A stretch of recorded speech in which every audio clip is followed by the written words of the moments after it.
Imagine what life was like before 280. For some of us, we have distant childhood memories of orchards and neighborhoods of the pre-freeway era. Land was cheap then, and burying a freeway in San Jose would have been a ridiculously expensive concept. But land in this area is now scarce, prices are high, and we need to have a vision that reunites our neighborhoods and improves the quality of life for all. But to paraphrase a sage from those bygone years, the times continue to change. As my travels take me around the country, I see examples, whether in Las Vegas at the Convention Center or Minneapolis at the Loring Greenway Association. I see examples of communities that have literally bridged the divides caused by the rapid expansion of the baby boom era.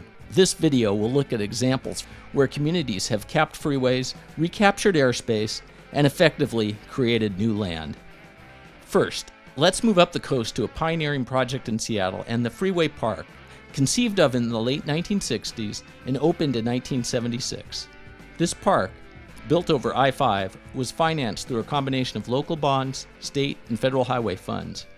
It was propelled forward by individuals, public partners, and private development, as evidenced by the 21-story building that anchors the edge of the park.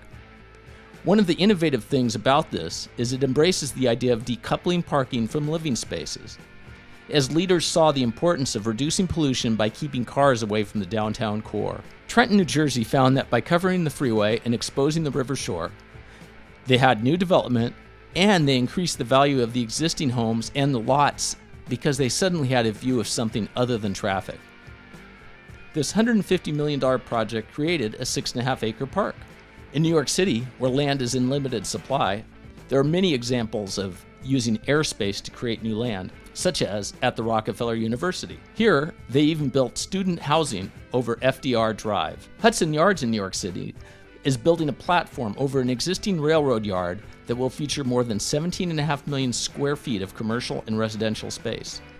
The population living in the 5,000 residences will be able to send their children to a 750-student school.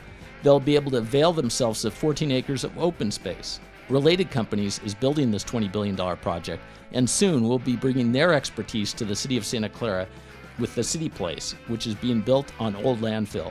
Further north, Boston has been working with the Massachusetts Turnpike Authority to determine how to use the 23 parcels above the turnpike through Beantown to reclaim 44 acres of unused airspace. One of the first promised projects is the Fenway Center, which promises 1.3 million square feet of mixed-use space over 4.5 acres. The developer is apparently able to deduct the cost of the deck construction off the cost of rent in exchange for the air rights. This project has been in the planning stages in various forms since 2007, and as of April 2016 is still renderings only. Israel, which is the Silicon Valley of the Middle East, is embarking on its most ambitious municipal project ever with the Ayalon Park in Tel Aviv. It will bridge a highway as well as connect two existing parks with a 59-acre lid that is estimated to cost $525 million. It will feature green spaces to absorb pollution, open spaces, and sporting facilities for leisure and commercial space.